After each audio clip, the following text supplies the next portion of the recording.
Mankind was one community.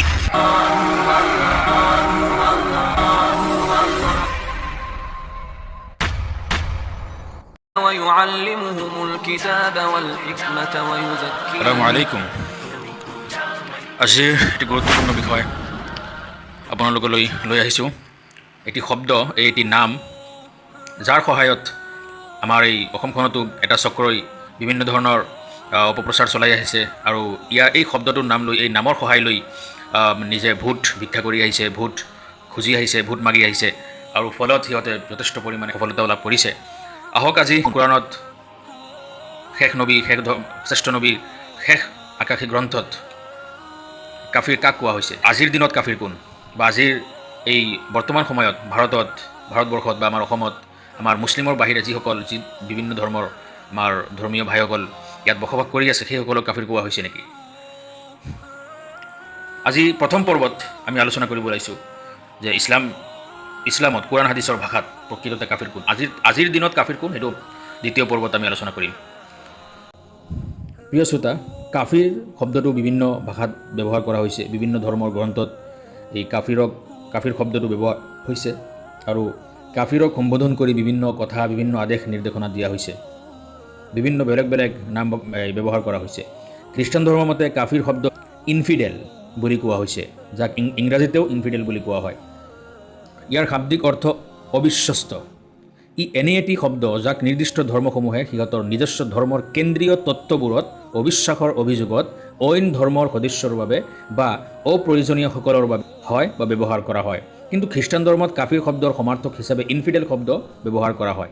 অৰ্থাৎ খ্ৰীষ্টান ধৰ্মৰ লোকে, খ্ৰীষ্টান ধৰ্মৰ দৃষ্টিত যিসকলে খ্ৰীষ্টান ধৰ্মক নামানে, খ্ৰীষ্টান ধৰ্ম অমান্য কৰে, সিহঁতক ইনফিডেল বুলি কোৱা হয়। এই তথ্য আমি উইকিপিডিয়াৰ যোগেদি খ্ৰীষ্টানসকলৰ বিভিন্ন ধৰ্মগ্ৰন্থত আমি অধ্যয়ন কৰিবলৈ পাইছোঁ বা বিচাৰি পাইছোঁ আমি। ইহুদী ধৰ্মত ধৰ্মবিৰোধী কামত লিপ্ত বা ইহুদী ধৰ্মক অনুসৰণ নকৰা লোকক হেৰেছে বা হেকেটিক্স বুলি কোৱা হয়। অৰ্থাৎ ইহুদী ধৰ্মৰ বা হিব্ৰু ভাষাৰ যিটো লেংগুৱেজ বা যিটো পৰিভাষা, তাত কাফিৰ অৰ্থটো বুজাবলৈ, কাফিৰৰ যিটো মিনিং, যিটো অৰ্থ, সেইটো বুজাবলৈ হেকেটিক্স বা হেৰেছে শব্দটো ব্যৱহাৰ কৰা হয়। তদুপৰি সনাতন, জৈন, শিখ আদি ধৰ্মতো এই অৰ্থত বহু শব্দ ব্যৱহাৰ কৰা হয়, যেনে বিধৰ্মী, ধৰ্মহীন, ধৰ্মদ্ৰোহী ইত্যাদি ইত্যাদি। বাৰু আমি সেই বিষয়লৈ ইয়াতে নাযাওঁ। ইয়াৰ পৰা এটা কথা স্পষ্ট হ'ল যে প্ৰতিটো ধৰ্মতেই অমান্যকাৰীসকলক, অবিশ্বাসকাৰীসকলক বুজাবলৈ, সেই ধৰ্মৰ অবিশ্বাসকাৰী বা অমান্যকাৰী বা অবাধ্যসকলক বুজাবলৈ বিশেষ এটি পৰিভাষা, বিশেষ এটি লেংগুৱেজ বা নাম ব্যৱহাৰ কৰা হয়। আৰু ঠিক তদ্ৰূপ ইছলামতো এনে এটা শব্দ, এই অৰ্থ বুজাবলৈ বিশেষ এটি শব্দ ব্যৱহাৰ কৰা হয়, তাকে কাফিৰ, সেই শব্দটোৱে হ'ল কাফিৰ। এতিয়া আহক আমি আৰবী শব্দ কাফিৰৰ অলপ তথ্যমূলক আলোচনা কৰোঁ।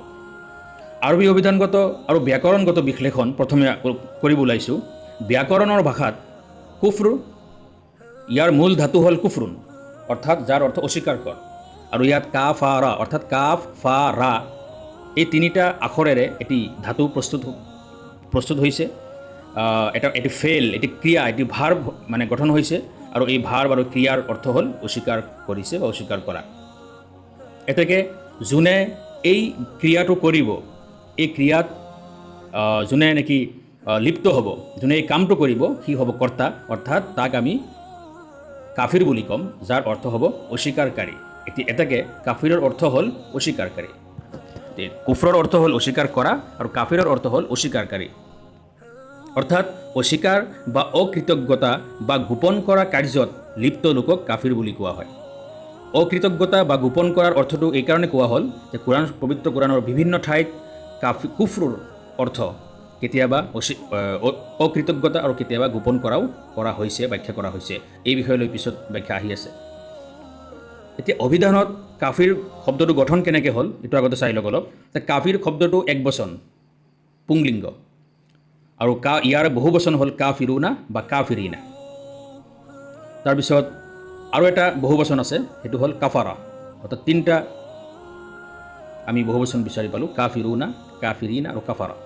আৰু ইয়াৰ স্ত্ৰীলিংগ হ'ল কাফিৰাতুন, কাফিৰাহ, এইটো হ'ল এক বচন, আৰু এই স্ত্ৰীলিংগ শব্দৰ বহু বচন হ'ল কাফিৰাত বা কাৱাফিৰ। অৰ্থাৎ এজন অস্বীকাৰকাৰীক যদি পুৰুষ হয় তেতিয়াহ'লে কাফিৰ বুলি কয়, যদি মহিলা হয় তেতিয়াহ'লে কাফিৰাতুন বুলি কয়, আৰু যদি একাধিক দুজনতকৈ বেছি যদি অস্বীকাৰকাৰী বা অকৃতজ্ঞ লোকক বুজাবলৈ হয় তেতিয়াহ'লে কাফিৰুনা, কাফিৰিনা, কাফাৰা শব্দটো ব্যৱহাৰ হয়। আৰু যদি কোনো মহিলাক দুজনতকৈ বেছি অস্বীকাৰকাৰী বা অকৃতজ্ঞ লোকক মহিলাক বুজোৱা হয় তেতিয়াহ'লে কাফিৰাতুন বা কাৱাফিৰ শব্দটো ব্যৱহাৰ কৰা হয়। কোৰাণ শৰীফত বিভিন্ন ঠাইত ইয়াৰ বিভিন্ন শব্দ বা পবিত্ৰ হাদিছত বিভিন্ন ঠাইত এই শব্দবোৰ ব্যৱহাৰ হৈছে, কেতিয়াবা এক বচন কেতিয়াবা বহু বচন, যাৰ কাৰণে ইয়াতে গোটেইকেইটা শব্দ ইয়াৰ বিভিন্ন গঠন আপোনালোকক ইয়াতে বুজাই দিয়া হয়, যাতে বুজিবলৈ মানে সুবিধা হয়, পিছত যাতে কোনো ধৰণৰ সন্দেহ বা কোনো ধৰণৰ প্ৰশ্ন ইয়াত বাকী নাথাকে। তাৰপিছত সাধাৰণতে কাফিৰ শব্দটো সচৰাচৰ মুমিন, যাৰ অৰ্থ হ'ল বিশ্বাসকাৰী, এই শব্দৰ বিপৰীত অৰ্থত ব্যৱহাৰ কৰা হয়। এতিয়া কাফিৰৰ সাধাৰণ অৰ্থ হ'ল অস্বীকাৰকাৰী বা অবিশ্বাসী, আৰু মুমিনৰ অৰ্থ হ'ব স্বীকাৰকাৰী বা বিশ্বাসী। ইয়াত ইংৰাজীৰ প্ৰতিশব্দবোৰ হ'ল ইনফিডেল, ৰিজেক্টাৰ, ডিনায়াৰ, ডিছবিলিভাৰ, আনবিলিভাৰ আৰু নন বিলিভাৰ। এইকেইটা হ'ল ইংৰাজী প্ৰতিশব্দ। ইয়াৰ পিছত আহক অলপ ব্যাখ্যামূলক আমি আলোচনা কৰোঁ যে এতিয়া এই কাফিৰ ইয়াৰ আচল ডিফিনেশ্যন সংজ্ঞা আজিৰ দিনত কোন, এইটো পিছত আহিব। কোৰাণ শৰীফত সময়ে সময়ে বা ঠায়ে ঠায়ে হাদিছত ঠায়ে ঠায়ে এই কাফিৰ কাক কোৱা হৈছে একচুৱেলি। উপৰোক্ত শাব্দিক অৰ্থ হিচাপে সচৰাচৰ ব্যৱহাৰ হোৱা অৰ্থ আমি এনেধৰণৰ বুজিব পাৰোঁ যে যদি কিবা এটা বিষয়, কিবা বস্তু, কিবা কাম কৰিবলৈ অস্বীকাৰ কৰা হয় তেন্তে আপোনাক মোক যিকোনো ব্যক্তিক কাফিৰ কোৱা হ'ব। ঠিক তেনেদৰে এটা ধৰ্ম, এটা জীৱন ব্যৱস্থা বা তাৰ কোনো বিষয়ত আপুনি যদি বিশ্বাস স্থাপন কৰি আন এটি ধৰ্ম, আন এটি জীৱন ব্যৱস্থাক বা তাৰ বিষয়বোৰক বিশ্বাস নকৰি অমান্য কৰিছে তথা অস্বীকাৰ কৰিছে তেন্তে আপুনি হ'ব অস্বীকাৰকাৰী, আৰু অস্বীকাৰ কৰাৰ বাবে আপোনাক কাফিৰ কোৱা হ'ব। ইয়াত আপুনি মই যিকোনো ধৰ্মৰে হ'ব পাৰোঁ। ইয়াত আৱেগিক হোৱাৰ বা খং কৰাৰ বা কোনো ধৰণৰ আপত্তি কৰাৰ বা কাফিৰ শব্দৰ অপপ্ৰচাৰ কৰাৰ যুক্তি থাকিবই নোৱাৰে। সাধাৰণ কথা এটা, যিকোনো ধৰ্মৰ মানুহে সেইটো হ'ব পাৰে, মুছলিম, হিন্দু, খ্ৰীষ্টান, ইহুদী, যিকোনো ব্যক্তি হ'ব পাৰে। যেনেকৈ এটা উদাহৰণ লওক, যেনেকৈ কৰ্ণাটকত বাস কৰাসকলক কৰ্ণাটকী বুলি কোৱা হয়, গুজৰাটত বাস কৰাসকলক গুজৰাটী, কাশ্মীৰত বসবাস কৰাসকলক কাশ্মীৰী, আৰু বিহাৰত বাস কৰাসকলক বিহাৰী বুলি সম্বোধন কৰা হয়। ইয়াত কোনেও আপত্তি নকৰে, কিন্তু বিহাৰী বুলি ক'লে বহুতে আকৌ খং কৰে, বেয়া পায়, আনকি কেতিয়াবা হাই কাজিয়াও সৃষ্টি হোৱা দেখা যায়। ইয়াত নিশ্চয় সাধাৰণভাৱে যিসকলক সম্বোধন হয় সিহঁতৰ কোনো দুখ নাই। তাৰ মাজত যিসকলে তাচ্ছিল্য কৰি পৃথক এটা ইছ্যু লৈ বিহাৰী শব্দটো ব্যৱহাৰ কৰে বা গালি হিচাপে শব্দটো ব্যৱহাৰ কৰে আৰু অপপ্ৰচাৰ কৰে তাৰ বাবে সিহঁত আৰু সিহঁতৰ সংকীৰ্ণ মনোভাৱেই দায়ী। গতিকে সহজ ভাষাত আমি ক'ব এইটো বুজিব পাৰিলোঁ যে কাফিৰ শব্দটো সাধাৰণ অৰ্থত যদি কোৱা হয় তেতিয়াহ'লে যিকোনো লোকেই, যিকোনো ব্যক্তিয়েই, যিকোনো ধৰ্মৰ ব্যক্তিয়েই ইয়াত হ'ব পাৰে। গতিকে ইয়াত খং কৰাৰ বা অপপ্ৰচাৰৰ কোনো যুক্তি থাকিব নোৱাৰে। পবিত্ৰ কোৰাণ আৰু হাদিছৰ পৰিভাষাত কাফিৰৰ সংজ্ঞা এইদৰে প্ৰকাশ কৰিব পাৰি যে যিজন ব্যক্তি কুফৰি কামত লিপ্ত হয় তাকেই কাফিৰ বোলে। অৰ্থাৎ বিশ্বৰ সমগ্ৰ সৃষ্টিয়ে এই জগতৰ লাখ লাখ সৃষ্টিৰ অপৰূপ শিল্প যথাযথ অপূৰ্ব গঠনৰ ভিত্তিত এজন সৃষ্টিকৰ্তা আল্লাহৰ অস্তিত্ব আৰু একত্বৰ প্ৰমাণ ঘোষণা কৰিছে। এতিয়া যিয়ে এই মহাসত্য স্পষ্টকৈ প্ৰকাশ পোৱাৰ পিছত সকলো জানি বুজিও গোপন কৰে, অস্বীকাৰ কৰে আৰু অবিশ্বাস কৰে, তাক কাফিৰ বুলি কোৱা হয়। মানুহ সৰ্বখন আল্লাহ পাকৰ অসংখ্য নিয়ামত আৰু সম্পদ আৰু মহামূল্যৱান বিভিন্ন সম্পদৰ মাজত অৱস্থান কৰি আছে। জুই, পানী, পোহৰ, বতাহ, প্ৰতিটো বস্তু আল্লাহৰ দান। মানুহৰ হাত ভৰি, চকুমুখ, নাক কাণ, মন মস্তিষ্ক, জ্ঞান বুদ্ধি, শক্তি সামৰ্থ্য সকলো আল্লাহৰ দান। তথাপি যি ব্যক্তিয়ে সেই মহান সৃষ্টিকৰ্তা এক আল্লাহক অস্বীকাৰ কৰি চৰম অকৃতজ্ঞতা আৰু অবাধ্যতা প্ৰকাশ কৰে, সিয়েই হ'ল কাফিৰ।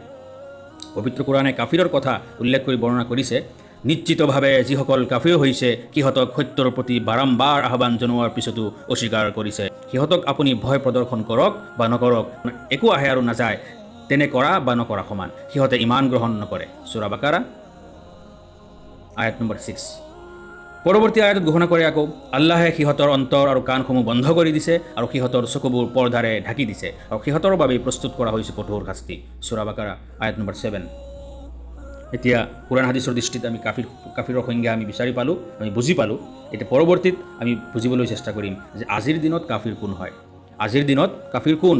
অসমৰ অমুছলিমসকল কাফিৰ নেকি? খ্ৰীষ্টানসকল কাফিৰ নেকি? ভাৰতৰ জৈন খ্ৰীষ্টান বা সনাতন ধৰ্মীয় লোকসকলক কাফিৰ বুলি ক'ব পাৰি নেকি বা কোৱা হয় নেকি? বা যিসকলে কৈ আছে সিসকল শুদ্ধ নেকি সিহঁতৰ মতে? বা যিসকলে এই নামটোলৈ প্ৰচাৰ কৰি আছে সিহঁতে কিয় প্ৰচাৰ কৰি আছে এনেকৈ এই কথাবোৰ আমি নেক্সট এপিছ'ডত জানিব পাৰিম। আজিলৈ ইমানেই। ধন্যবাদ। আসসালামু আলাইকুম ওয়া ৰাহমাতুল্লাহি ওয়া বাৰাকাতুহু।